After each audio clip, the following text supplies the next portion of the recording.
Welcome to super classes. मैं Kumar Pratap Singh. Last वाले lecture में लेक्चर नंबर 25 में हमने जितने भी युद्ध थे वो सारे इम्पोर्टेंट सारे युद्ध हमने क्लियर कर लिए थे। इस वाली वीडियो में हम देखेंगे जितने भी आंदोलन हुए थे और क्रांतिकारी घटनाएं हुई थी उन सबको, या जितने भी संगठन बने थे उसके बारे में इस लेक्चर में कंप्लीट करते हैं। तो देखते हैं, सबसे पहले 1859 से आते हैं। 1859 में हुआ था बंगाल का नील विद्रोह। ये क्यों हुआ था कि बंगाल में जो नील बागान मालिक थे उन्होंने जोर दिया था, जो किसान थे, कि तुम अपने जो 1 बीघा है उसमें से 1 बीघा को अगर 20 बराबर हिस्सों में बांट दो तो उन 20 हिस्सों में से 3 हिस्सों पर तुम्हें नील की खेती करनी जरूरी है। ऐसा दबाव बनाते थे, तो उसको बोलते थे 3 कठिया नील बागान की खेती।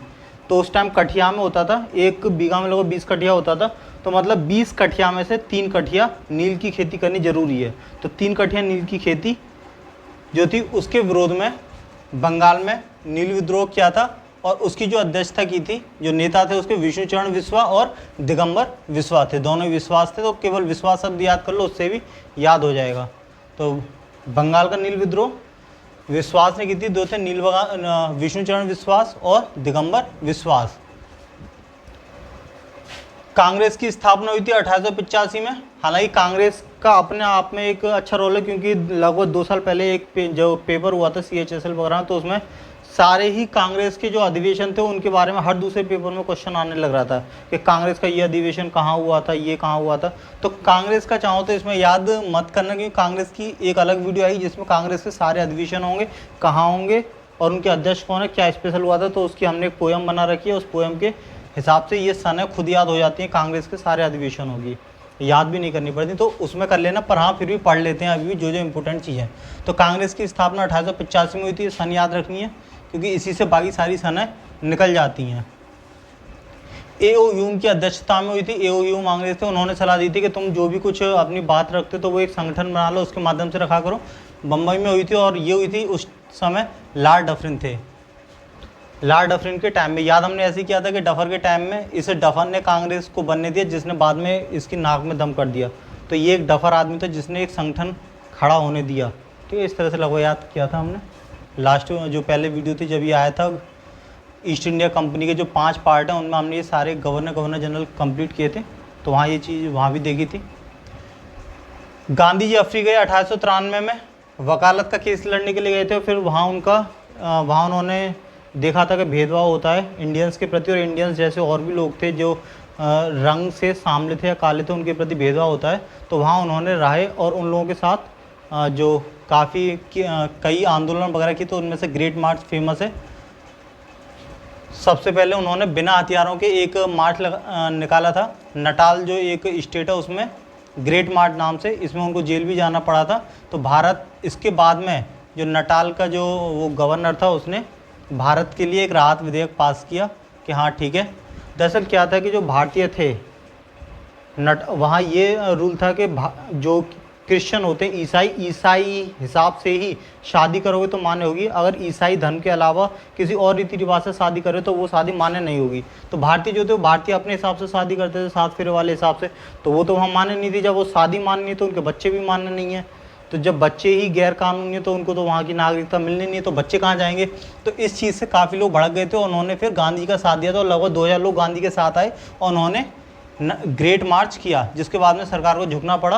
और ये पहला मार्च था उनका, पहला एक आंदोलन था जिसमें उन्होंने बिना हथियार के अपना बात उठाई, और बाद में वो जीते भी थे। हालांकि उसमें जेल भी डाल दिए गए थे, पर गवर्नमेंट को झुकना पड़ा था। भारतीय राहत विधेयक जो था वो पास करना पड़ा था। तो सबसे पहला मार्च था गांधी का ग्रेट मार्च। हालांकि लड़ने गए थे वो वकालत का केस लड़ने के लिए, पर वहाँ अफ्रीका में फिर 21 साल तक वो रहे। 1893, तो ऐसे कर लो, गांधी जी जब जाएंगे तो इस टाइम हवाई जहाज़ तो थे नहीं, सोचना बस केवल ऐसे, तो पानी के थ्रू जाएंगे। तो गांधी जी गए अफ्रीका, और अफ्रीका भारत के नीचे आता, तो पानी में तैर के गए। तो त्रान में मतलब तैर के गए। ठीक है, इस तरह से मन में बिठा सकते हैं।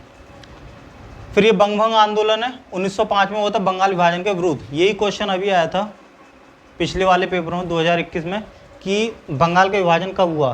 तो 1905 में बंगाल का विभाजन हुआ, और उसके विरोध में बंगभंग आंदोलन चालू किया। और ये बंगाल विभाजन क्यों हुआ, क्योंकि अंग्रेज़ों की एक नीति थी कि फूट डालो और राज करो। तो उन्होंने वहाँ मुस्लिम बाहुल्य क्षेत्र था वो उनके लिए सेपरेट दे दिया, तो बंगाल को एक धार्मिक रूप से अलग किया था, तो उसी को बोला गया बंगाल विभाजन। और उसके विरोध में ये बंगवा आंदोलन किया था, और इसके जो समय जो थे वो लॉर्ड कर्जन थे ईस्ट इंडिया कंपनी में। बंगवा आंदोलन 1905 में हुआ था, ये डेट याद रखनी है। और बंगाल विभाजन भी 1905 में हुआ था, और आंदोलन भी 1905 में हुआ था। उसके बाद में स्वदेशी आंदोलन, ये भी 1905 में हुआ था।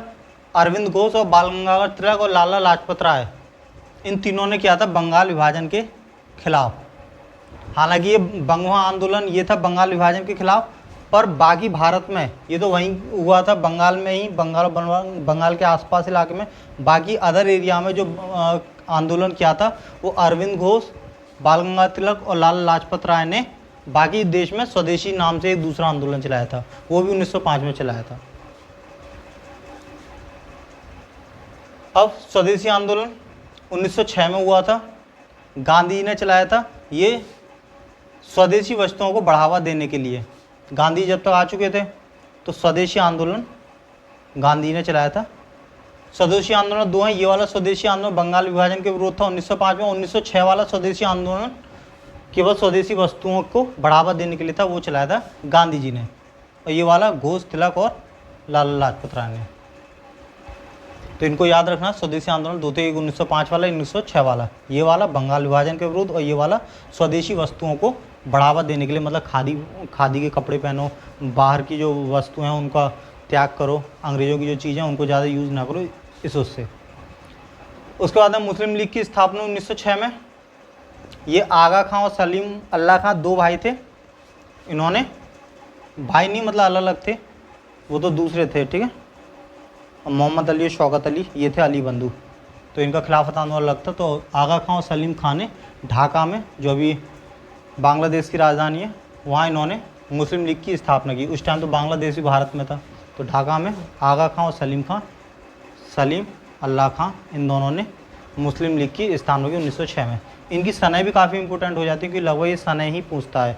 या तो ये आता है कि ये जो आंदोलन है किसने चलाया था, या किसके अपोजिट में चलाया था, और ये किस सन में हुआ। तो सनह अब अच्छी खासी आती है, सनह ही पूछता है मोस्टली, तो सनह इनको याद करनी है जितनी भी सनह है। कांग्रेस की स्थापना,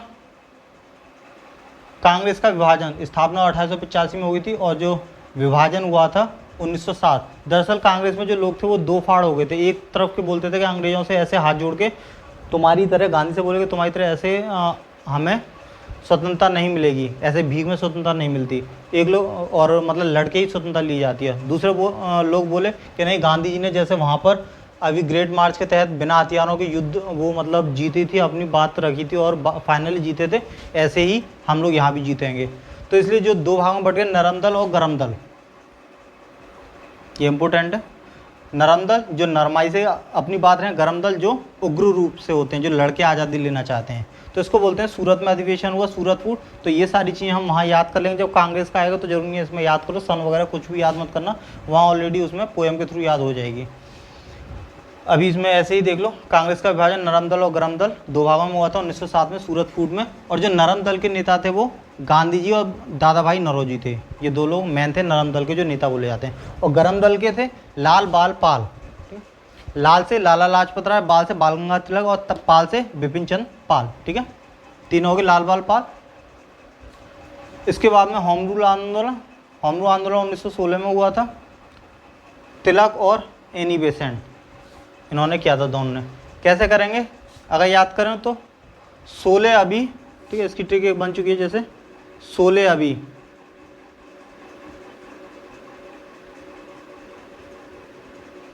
हम लोगों का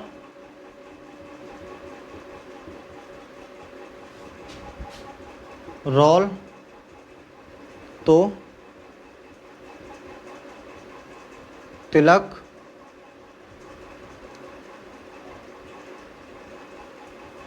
लगा के बैठने का है।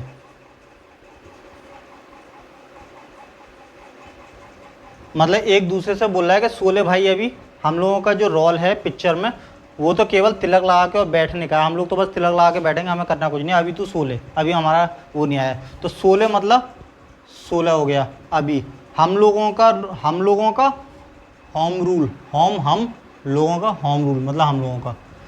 रोल, रोल उसमें भी आ रहा है, होम रूल मतलब हम लोगों का रोल, होम रूल। क्या है? तिलक लगा के बैठने का, तो तिलक और बैठने का एनी बेसेंट, बैठना बेसेंट और तिलक तिलक, ठीक है। तो इस तरह से बना सकते हैं बाकी की भी। उसके बाद में चंपारण सत्याग्रह बिहार का था, ये भी नील बगान के विरोध में ही था, पर ये बिहार में हुआ था। और ऊपर वाला जो नील विद्रोह था वो बंगाल का। तो जो बंगाल में हुआ उसको तो बोलते हैं नील विद्रोह, और जो बिहार में हुआ था उसको बोलते हैं चंपारण सत्याग्रह। उनको चलाया था विष्णुचरण विश्वास और दिगंबर विश्वास ने, और इसको चलाया था गांधी जी ने। तो याद रखना है, जो नील की खेती के विरोध में दो आंदोलन हुए थे, एक 1859 में वो बंगाल का विद्रोह, और ये 1917 में बिहार का चंपारण, क्योंकि बिहार के चंपारण जिले में हुआ था ये, तो वहीं से नाम पड़ गया बिहार का चंपारण सत्याग्रह। वही सेम था नील बगान मजदूरों के विरोध, ठीक है। वो नील की खेती करने पर जोर देते थे, तीन कठिया वाले पे, तो इसलिए उधर गांधी ने संभाला था ये वाला, और जीते भी थे बाद में। 19 मार्च 1919 को रूरल एक्ट, देखो यहाँ ध्यान रखने तीनों ही 1919 के, तो ये याद सन आराम से हो जाती हैं। 1919 में रूरल एक्ट पारित हुआ। ये क्या था? काला कानून था एक तरह से, मतलब लॉर्ड चैम्सफोर्ड के टाइम में। इसमें क्या था कि कोई भी अगर आदमी हरकत करता है, कोई भी या क्रांतिकारी गतिविधि करता है, तो अंग्रेज उसको सीधा जेल में डाल दिया करते थे। मतलब किसी को भी आतंकवादी घोषित करो और उसको जेल में डालो, उसके विरुद्ध कोई कानूनी कार्रवाई भी नहीं होती। तो इतना अंधा कानून था ये, तो इसको काला कानून की संज्ञा दी गई थी, और इसके विरोध में इसको रूरल एक्ट कहते हैं, इसके विरोध में मार्च किया था। फिर 3 घटनाएं हुई थी उसके बीच में, फिर ये 1920 में गांधी ने असहयोग आंदोलन चलाया था। तो 1919 में एक घटना होगी, 3 घटना थी जो 1919 में हुई थी, उसके बाद में 1920 में फिर गांधी जी ने जब आज़ाद होगी तो असहयोग आंदोलन चलाया था। तो पहला तो हो गया काला कानून जो बना था, रूरल एक्ट। दूसरा उससे भी बड़ा जलियांवाला बाग कांड, ये भी 1919 में हुआ था। जनरल डायर ने गोलियां चलाई थी, ये उस टाइम गवर्नर थे पंजाब के, तो अमृतसर की घटना है ये। और उस टाइम लॉर्ड चैम्सफोर्ड थे, और उधम सिंह ने, जब हमने पीछे पड़े थे ईस्ट इंडिया कंपनी का गवर्नर जनरल, तो हमने देखा था जो जलियांवाला बाग कांड जनरल डायर ने करवाया था। उन्होंने गोलियां सब पे बरसा दी थी, जितने भी लोग वहाँ बैठ के मीटिंग कर रहे थे जलियांवाला बाग में। तो उसी जनरल डायर को जब वो रिटायर होकर ब्रिटेन चले गए, तो ब्रिटेन में उधम सिंह ने जाके उनमें 2 गोली मारी थी और वहीं ढेर कर दिया था। कब? 1940 में। तो जो कितना अंतर है, 1919 में घटना हुई और 1940 में मारा, तो लगभग 21 साल हो गए। तो उधम सिंह ने लगभग 21 साल, मतलब बड़े होने का इंतजार किया। उस टाइम ये छोटे थे, बच्चे थे, कुछ कर नहीं सकते, पर अपने दिल में रखे रहे। और बाद में जब ये बड़े हुए 1940 में जाके, इन्होंने लंदन में जाके उसमें गोली मारी थी जनरल डायर में। इतनी खुंदक थी, जो बच्चा बचपन से लेके और जवानी तक भूला नहीं। तो जलियांवाला बाग कांड 1919 में हुआ था। उसके बाद में खिलाफत आंदोलन, ये क्या था कि जब द्वितीय विश्व युद्ध चल रहा था, द्वितीय नहीं प्रथम चल रहा था, प्रथम विश्व युद्ध में, कि द्वितीय तो 1939 में चालू हुआ था, 1939-1945 में। तो जब प्रथम विश्व युद्ध चल रहा था, तो जो टर्की का सुल्तान था, उनको खलीफा बोलते हैं। मुसलमान में सबसे जो पूजनीय एक स्तर होता है, एक लेवल, वो खलीफा का। तो उनको हरा दिया था, उनकी वहाँ पद से हटा दिया था अंग्रेज़ों ने। तो वही अंग्रेज़ हम पे शासन कर रहे थे, तो जो पूरी दुनिया के मुसलमान थे वो अंग्रेज़ों से नाराज़ हो गए थे कि तुमने हमारे खलीफा की बेइज्जती की। तो इसलिए जो 2 भाई थे, अली बंधु, मोहम्मद अली और शौकत अली, इन्होंने भारत में आंदोलन चालू कर दिया कि तुमने हमारे वहाँ खलीफा की इंसल्ट की है और हम तुम्हारा समर्थन नहीं करते। गांधी जी ने भी सोचा कि मतलब ये लोग अभी क्या, मुसलमानों को अपनी तरफ एक करने का अच्छा टाइम है, तो गांधी जी ने भी इसमें बढ़ चढ़ के हिस्सा लिया। और अली बंधुओं ने अपना नेतृत्व पहले खुद कर रहे थे, बाद में गांधी जी को सुपुर्द कर दिया। तो गांधी ने सोचा अच्छा टाइम है, मुसलमान भी हैं और हिंदू भी हैं। तो गांधी जी ने इन तीनों चीज़ हुई थी 1919 में। पहले रूरल एक्ट पास हुआ, जलियांवाला बाग कांड हो गया, और यहाँ खिलाफत आंदोलन में मुसलमान भी मिल गए। तो इन तीनों चीज़ों को देखते हुए गांधी जी ने मौके पे चौका मारा और असहयोग आंदोलन छेड़ दिया 1920 में। तो ये सन ध्यान रखिए, 3 घटनाएं हुई, 3 घटना के बाद में गांधी ने सीधा असहयोग आंदोलन चला दिया। महात्मा गांधी ने किया था, अच्छा महात्मा गांधी ने 3 किए थे। जो 3 आंदोलन मैंने, एक 1920 में किया था, एक 1930 में किया था, और एक 1942 में। तो ये याद करना आसान रहता है। असहयोग, सविनय भारत छोड़ो आंदोलन, इस तरह से। पहला असहयोग, दूसरा सविनय आंदोलन, तीसरा भारत छोड़ो आंदोलन। 3 आंदोलन थे, मेन थे, जिनके ऊपर क्वेश्चन ज़्यादा आता है। एक और था 1917 में चंपारण सत्याग्रह, कर सकते हो, वरना ये आराम से याद हो जाएंगे 20, 30 और फिर ये 40 होना चाहिए, पर 40 ये 42 है, मतलब 2 साल और एक्स्ट्रा बढ़ गए। ये थकान तो हो ही जाती है, जब 2 युद्ध लड़े तो 2 युद्ध के बाद में थकान होगी तो 2 साल एक्स्ट्रा लग गए। तो 20, 30 और 42। और ये तो ये तो चंपारण सत्याग्रह, नाम में सत्य आ रहा है, सत्याग्रह, सत्या मतलब 17, तो उस हिसाब से याद हो जाएगा। सत्याग्रह मतलब 17 और बाकी 20, 30 और 40 होना चाहिए, पर 40 गए 42, 3 आंदोलन। फिर उसके बाद में एक हंटर कमेटी की रिपोर्ट आई, मतलब हंटर कमेटी बैठी, उसने एक रिपोर्ट तैयार की, वो भी 1920 में। जलियांवाला, क्योंकि गांधी जी ने इंचियों का मुद्दा उठाया, अपने जो आंदोलन किया उसकी वजह ये तीनों बताई, तो एक कमेटी बैठी हंटर कमेटी, उसने जो सबसे ज़्यादा खतरनाक यही था जलियांवाला बाग कांड, क्योंकि इस पर अंग्रेजों ने भी मानी थी गलती, तो एक जलियांवाला बाग कांड से संबंधित एक कमेटी बिठाई थी। ठीक, हालांकि हुआ कुछ नहीं था, क्योंकि अपने विरोध में वो लोग थोड़ी नहीं बोलेंगे, पर एक कमेटी बिठा दी गांधी जी को शांत करने के लिए, हंटर कमेटी। ठीक है, उसने एक रिपोर्ट सौंपी 1920 में, जब भी गांधी ने आंदोलन किया था जलियांवाला बाग कांड के जांच करने के लिए, हुआ नहीं, कुछ नहीं था। उसके बाद में आंदोलन फिर भी गांधी ने जारी रखा।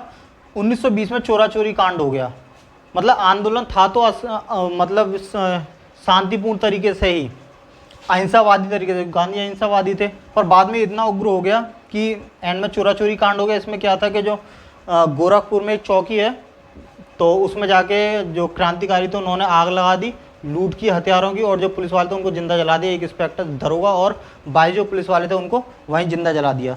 तो गोरखपुर में एक पुलिस चौकी थी, उसमें आग लगा दी और 22 पुलिस वाले जिंदा जल के ख़त्म हो गए।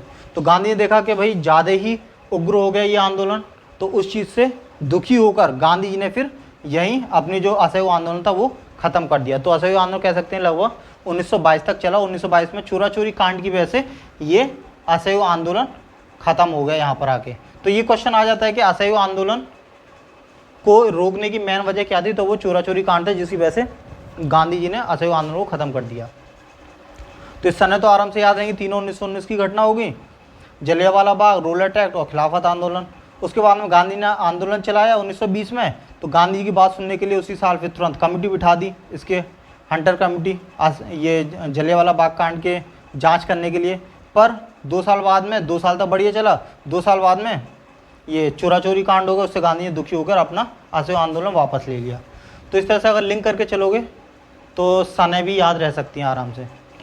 बाकी अपनी अगर कोई मन में बिठाने की ट्रिक बनाते तो और अच्छी बात है, पर ये एक क्रम से तो यादें हो जाती हैं ये चीज़ें। स्वराज पार्टी की स्थापना 1923 में होती थी मोतीलाल नेहरू और चित्तरंजन दास ने, स्वराज पार्टी की 1923 में, तो याद कर लेना। स्वराज पार्टी की स्थापना मोतीलाल नेहरू ने की थी और चित्तरंजन दास ने। फिर साइमन कमीशन भारत आया था 1928 में। ये किस लिए आया था कि जो भारत में संवैधानिक सुधार के लिए, पर यहाँ के लोग चाहते थे कि हम लोगों के लिए, हम यहाँ रह रहे हैं और संविधान यहाँ हमारे रहने के लिए कोई दूसरे आदमी आके बनाए, तो ये भारतीयों को नागवार गुजरा। तो उन्होंने इसका विरोध किया। विरोध करने पर ही जो लाला लाजपत राय थे, गलती से एक पुलिस वाले की लाठी उनके सर पे, गलती नहीं, वो तो खैर विद्रोह में मार ही रहे थे, तो लाला लाजपत राय के सर पे सीधा डंडा लग गया और उनका इतना खून भागा वहीं पे ख़त्म, वहीं नहीं मतलब इलाज चला, फिर वो ख़त्म हो गए बाद में खून काफ़ी बहने से। उन्होंने फिर एक नारा भी दिया था कि मेरे सर पर लगी लाठी का प्रहार अंग्रेज़ों की ताबूत बिठा देगा। तो इससे ये नारे की अपनी एक अलग वीडियो देखेंगे। तो संवैधानिक सुधार के लिए एक साइमन कमीशन आया था भारत में 1928 के लिए, और उसका विरोध करते हुए लाला लाजपत राय के सर पर लाठी लगी और फिर ज़्यादा खून बहने की वजह से उनकी मृत्यु हो गई। अब देखते हैं वर्दौली सत्याग्रह को। 1928 में हुआ था, ये गुजरात में हुआ था और वल्लभ भाई पटेल ने किया था।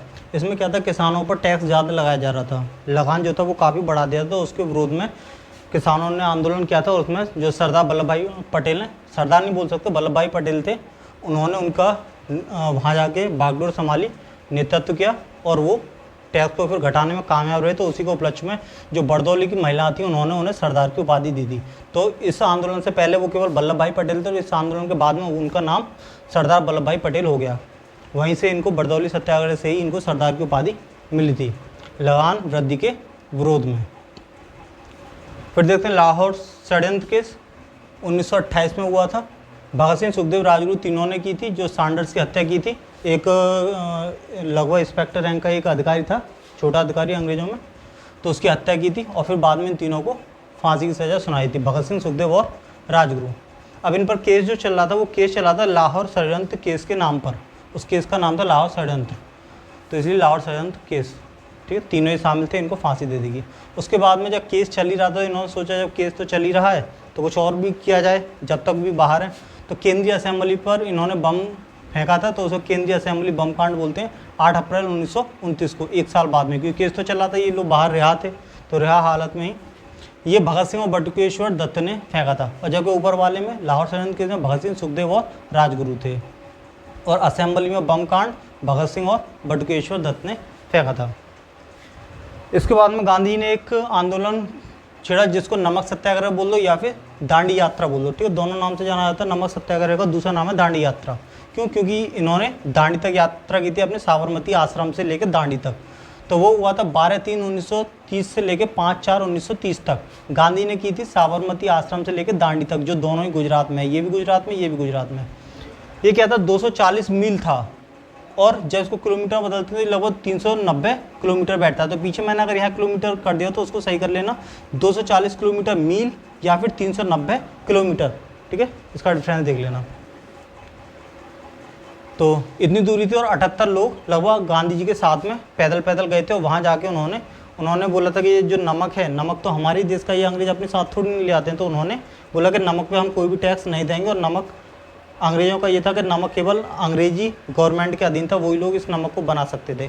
तो गांधी ने उसको अस्वीकार किया, उन्होंने बोला नमक हमारे देश की चीज़ है, हम लोग खुद बना सकते हैं और इस पर हम कोई टैक्स नहीं देंगे। तो वहाँ जाके दांडी जाके उन्होंने समुद्र के किनारे अपना एक मुट्ठी नमक को हाथ में ले लिया था, और उसी को बोला जाता है कि हाँ, गांधी जी ने नमक का जो कानून था वो तोड़ा, और वहीं से सविनय अवज्ञा आंदोलन चालू हो गया।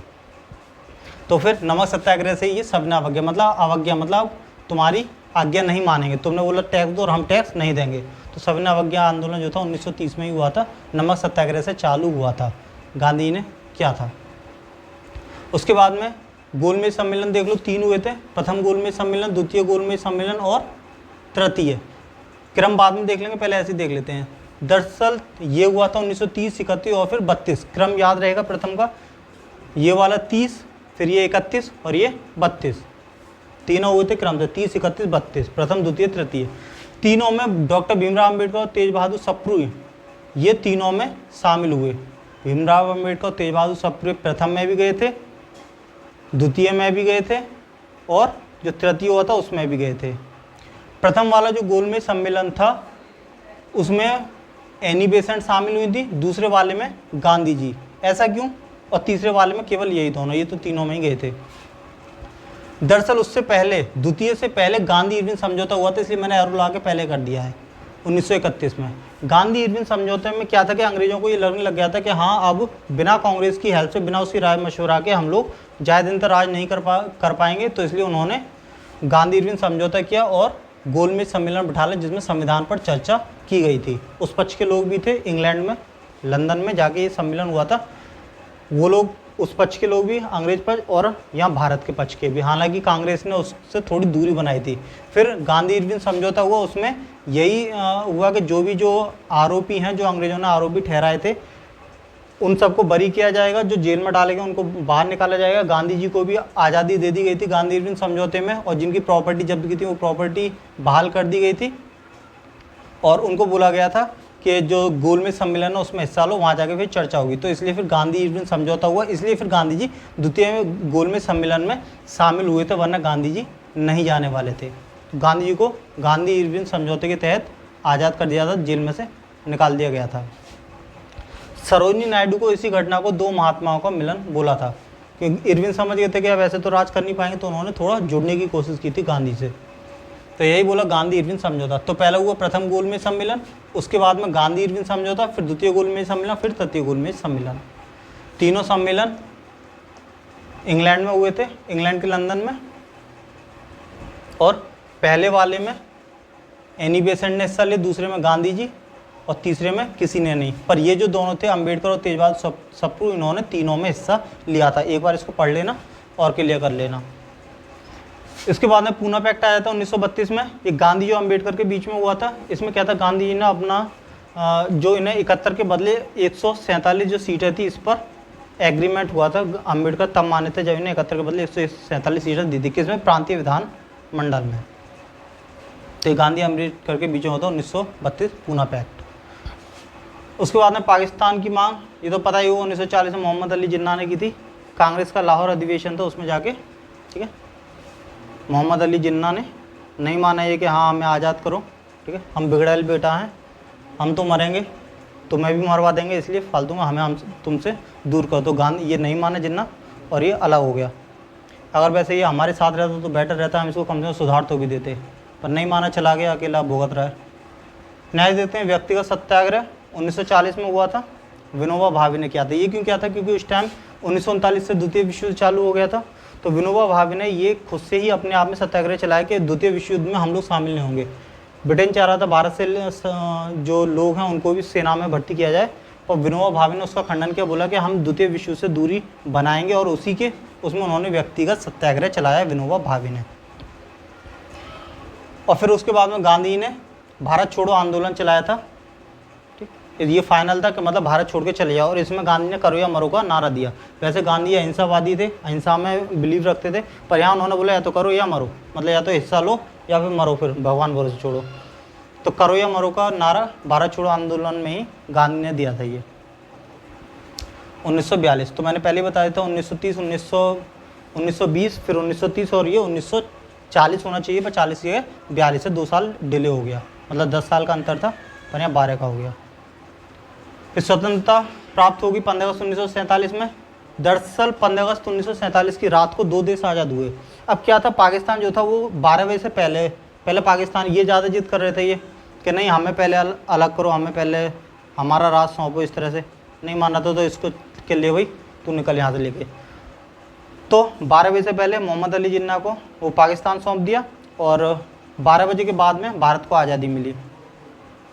तो इसलिए भारत जो मनाता है वो 15 अगस्त 1947 को अपना मनाता है आज़ादी स्वतंत्रता दिवस, और पाकिस्तान 14 अगस्त 1947 को पाकिस्तान अपना स्वतंत्रता दिवस मनाता है। इसका फिर नामकरण भी हुआ था पाकिस्तान का, क्योंकि अब देश तो बनाए तो नामकरण कौन करे, तो नामकरण वो कैम्ब्रिज का एक स्टूडेंट था चौधरी रहमत अली, उसने नामकरण कर दिया कि हाँ ठीक है, पर उसने जो नाम किया था वो था पाकिस्तान। पाक का मतलब शुद्ध, स्थान मतलब जमीन, तो शुद्ध जमीन। बाद में वो फिर प्रोनाउंसिएशन सुधारा गया, वो पाकिस्तान फिर पाकिस्तान बन गया। तो नामकरण करने वाले पंडित जी थे इनके चौधरी रहमत अली। इसके बाद में गणतंत्र की स्थापना हुई थी 26 जनवरी 1950 को।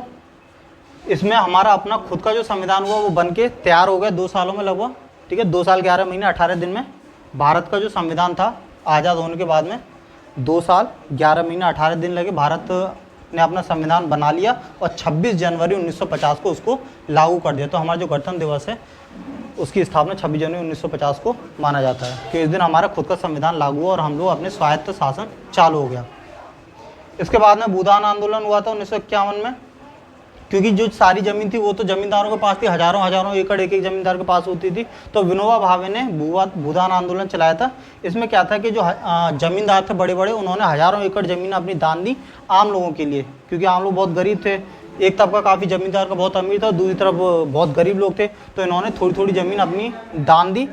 और सबसे पहले जो ज़मीन दान दी वो थी रामचंद्र रेड्डी ने, ठीक है, सबसे पहले जो अपनी ज़मीन दान की थी तो ये थे रामचंद्र रेड्डी। उसके बाद में कूका आंदोलन हालांकि पहले आ जाना चाहिए था, क्योंकि 1840 की घटना है, ठीक है, पर इसको एडजस्ट कर लेना, अलग से याद रख लेना। सतगुरु राम सिंह जी ने की थी इसकी कूका आंदोलन की शुरुआत। ये थी जो अंग्रेज लोग गाय का जो मांस होता है जिसको बीफ बोलते हैं वो खाना ज़्यादा पसंद करते थे, तो उसका प्रचार कर रहे थे कि वो खाओ उससे ताकत बढ़ती है, ये वो इस तरह से। तो इन्होंने बोला कि जो मांसाहार है, खासकर गाय रक्षा पर ज़्यादा ध्यान दिया सतगुरु राम सिंह जी ने। तो जो मांसाहार था उसको बंद किया, नशे पर पाबंदी, बाल विवाह, ठीक है, ये जो कुछ कुरीतियाँ थी इनके खिलाफ में आंदोलन किया था कूका आंदोलन। किसने? सतगुरु राम सिंह जी ने। तो इस तरह से ये जितने भी हमारे आंदोलन थे प्रमुख वो सारे हमने देख लिए। एसएससी इन्हीं के अंतर्गत पूछा, इससे बाहर नहीं आएगा कोई भी आंदोलन। धन्यवाद।